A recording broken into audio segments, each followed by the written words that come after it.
काम होता है और ख़ास तौर पे हमारे जैसे पावर कल्चर में वो ये कि जिसको अंग्रेज़ी में कहते हैं सेइंग ट्रूथ टू पावर, कि जब इक़्तिदार में जो लोग बैठे होते हैं वो सच सुनना नहीं चाहते कि आप में ये जुर्रत हो कि वो सच उनको बोलें। और सच बोलना जो है वो एंटी स्टेट होना नहीं होता। अगर कोई इक़्तिदार में हो, जैसे ये PMLN की हुकूमत है, और वो सच ना बोले तो वो अपनी जिम्मेदारी के साथ गद्दारी कर रही है। तो इसलिए जो कल DG ISPR ने कुछ फैक्ट्स बताए, मैं उन फैक्ट्स की दुरुस्तगी करना चाहूँगा, उन हकाइक की दुरुस्तगी करना चाहूँगा, क्योंकि वो हकाइक जो हैं, वो नंबर्स जो हैं, वो ठीक नहीं है। ये आपको भी पता है, मुझे भी पता है, इस पे हम साला साल बात करते रहे हैं। यही तो इस सूबे का मुकदमा रहा है।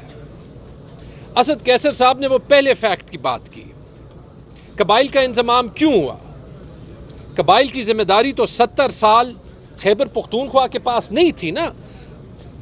फाटा का तो नाम था फेडरली एडमिनिस्टर्ड ट्राइबल एरियाज।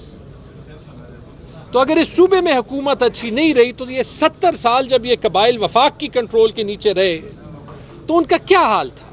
इसीलिए इंतजाम किया ना कि जब एक सूबे के साथ मिला लेंगे तो वहां पे तरक्की होगी। तो असद कैसर साहब ने कहा जो पहला वादा हुआ था PMLN की हुकूमत में हुआ था कि उनको 3% NFC शेयर के ऊपर मिलेगा। जो डेवलपमेंट वहां पे नहीं हुई 70 साल, वो लैग खत्म करने के लिए वो कभी किसी और सूबे ने नहीं दिया। जो 3 साल हमारे थे उसमें इमरान खान साहब ने बजट 3 गुना ज्यादा किया, लेकिन याद रखें वो 3 साल फाइनेंशियल क्राइसिस था। अभी तो टैक्स लगा के सरप्लस छोड़ के आपके पास बड़े आसानी से वो पैसे,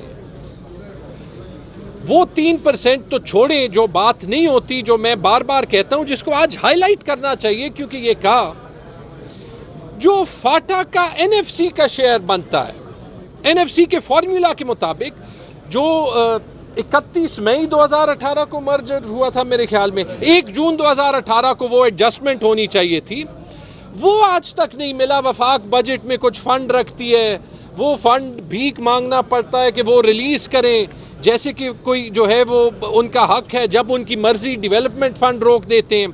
और उस फंड में इमरान खान के जाने के बाद डेवलपमेंट बजट छोड़ें, करंट बजट में हर साल तनख्वाहों और जारी अखराजात के लिए खसारा बढ़ता जा रहा है, और इस साल वो खसारा 80 अरब रुपए से ज्यादा है। 80 अरब रुपए कबायली अजला के अखराजात में उस जगह पे नहीं मिलते जहां आप कह रहे हैं कि नेशनल सिक्योरिटी के लिए हम सबको मुत्तहिद होना चाहिए। तो ये कबायली अजला के साथ या खैबर पख्तूनख्वा के साथ इंसाफ है। अच्छा, वो भी छोड़ें, उनका NFC शेयर छोड़ें, खैबर पख्तूनख्वा को उसका हकीकी NFC शेयर नहीं मिलता। 2022 से शहबाज शरीफ ने एक बात की कि हम जी 2013 से बड़ा एहसान कर रहे हैं खैबर पख्तूनख्वा पे, हम उनको 1% जो है वो उनके NFC शेयर से ऊपर दे रहे हैं, और वो 1% वो पुलिस पे या सिक्योरिटी पे नहीं इस्तेमाल कर रहे। ये बात भी मैं दोबारा कर दूं, जब मैं जा रहा था 2022 में, मैंने वो कैलकुलेशन की, क्योंकि उन्होंने देखा 600 अरब मिले थे, 900 अरब से ज़्यादा सिक्योरिटी पे स्पेंड हुए थे। मैंने उस वक्त IG से, मैंने उस वक्त जो CTD के हेड थे उनसे पूछा ये बात दुरुस्त है। उन्होंने कहा जी ये दुरुस्त नहीं है। आपको पता है उस वक्त जो है, उस वक्त भी आईबॉल टू आईबॉल कॉन्फ्रंटेशन थी। मैंने उनको कहा सर आके मेरे साथ ये पब्लिकली कहें, आपके पुलिस का इदारा है। उन्होंने कहा ये जी हम नहीं कर सकते। आप आज जाके IG या CS या जो CTD हेड हैं उनसे पूछें कि आपको या पिछली हुकूमत ने या उससे पिछली हुकूमत ने या इस हुकूमत ने भी कोई पैसे दिए हो जो आपने मांगे हो या ना दिए हो। आप उन अफसरों से पूछें जो आपके पास हैं। हमारे सारे टॉप के अफसर फेडरल अफसर होते हैं। मेरे जो सेक्रेटरी फाइनेंस हैं, जो 4 साल रहे थे, वो आज बलोचिस्तान में चीफ सेक्रेटरी हैं। हमारे जो दौर के चीफ सेक्रेटरी थे वो मेरे ख्याल में पिछले 3-4 साल से EAD के फेडरल सेक्रेटरी रहे। उनसे पूछें, वो 1% कभी पुलिस के लिए था ही नहीं। वो NFC अवार्ड में लिखा था कि आपका जो नुकसान हुआ है वॉर ऑन टेरर में वो हम इससे 10 गुना ज़्यादा भी दें, हम नहीं भर सकते। ये उसके लिए एक टोकन ऑफ अप्रिसिएशन है। पूछें किसी सरकारी अफसर से मैं गलत कह रहा हूं या नहीं कह रहा, आपसे ये कौन कहलवा रहा है?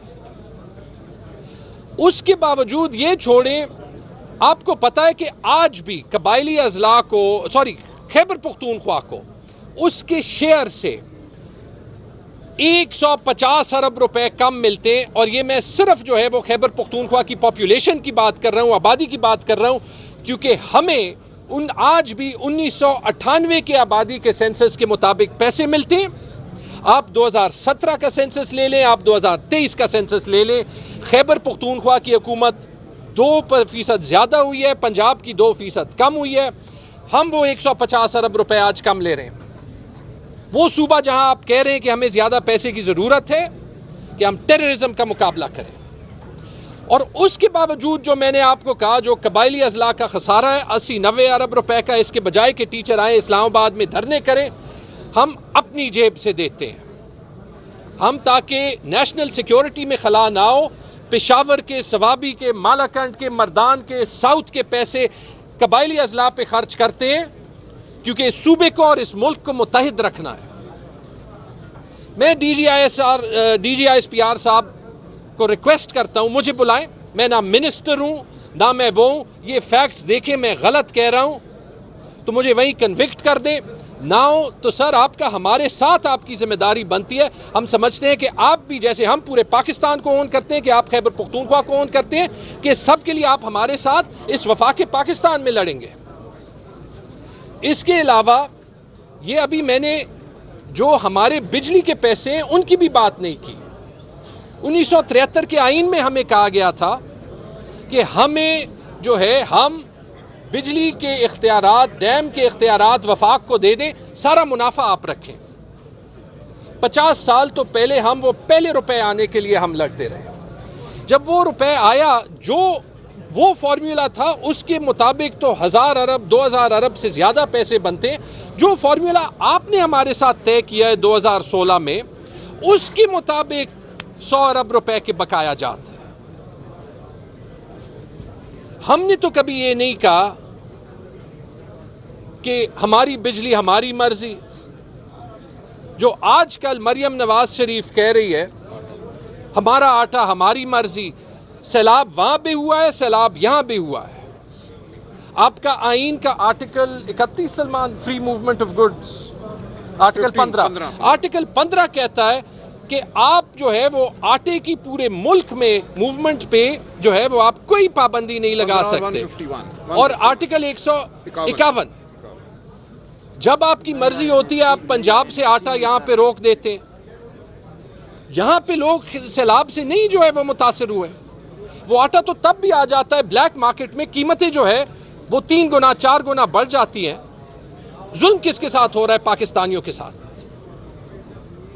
वो पैसे हो गए। ये सब कुछ तो छोड़ें, मुझे याद है शहबाज शरीफ ने पिछले सैलाब के बाद यहां आके आपके जिले में शायद या स्वात में ऐलान किया था 10 अरब रुपए मैं दूंगा, मैं पता नहीं क्या कर दूंगा, वरना मैं कपड़े बेच दूंगा। ना आज तक उन्होंने कपड़े भेजे, ना वो 10 अरब रुपए जो है वो दिए। ये सारा कुछ हम सह रहे हैं और हम तब भी पाकिस्तान को जोड़ रहे हैं। और एंड में जो 2-3 और पॉइंट्स मैं कहूंगा, देखें हम आगे जाने की बात करते हैं और इसके लिए जैसे असद कैसर साहब ने कहा, दहशतगर्दी की बात हो, इकोनॉमी की बात हो, हमें सारे स्टेक होल्डर्स को इकट्ठा करना पड़ेगा।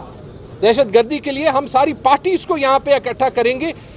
जो भी एक्शन लेना है, जो भी स्ट्रैटेजी लेनी है, उसके पीछे अवाम की और सारी पॉलिटिकल फोर्सेस की सपोर्ट होनी चाहिए। हम खैबर पख्तूनख्वा के NFC शेयर के लिए सारे पार्टीज को जो है वो इकट्ठा करेंगे, क्योंकि ये खैबर पख्तूनख्वा का मुकदमा है। मिसाल के तौर पे हमारे वक्त में जो है, क्योंकि हम टैक्स कलेक्शन पे काम करना शुरू हुआ, आज जो 1500 अरब रुपए के सरप्लस सूबों से आप छोड़वा रहे हैं, क्या इसमें से 100-200 अरब हम कबायली अजला में नहीं दे सकते?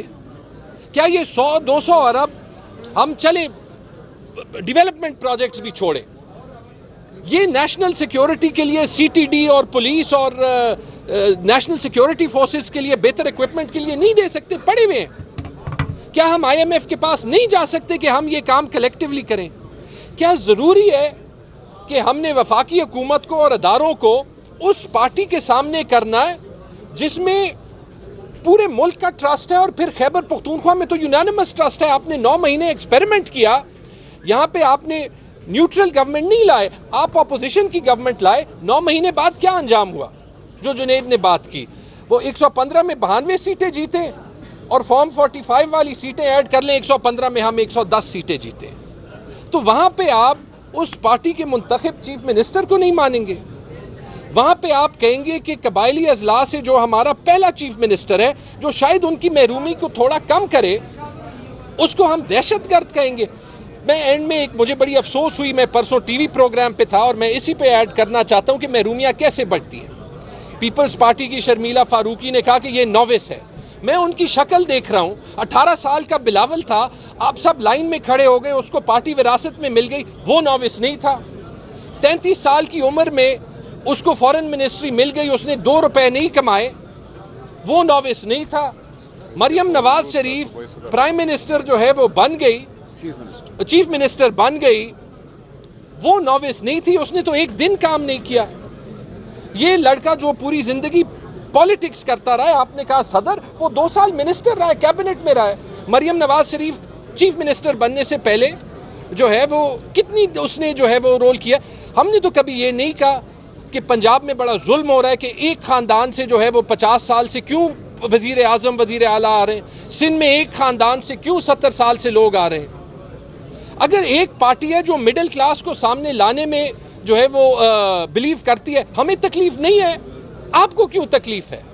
इस मुल्क को जोड़ें, हमारे साथ खैबर पख्तूनख्वा के काम पे काम करें।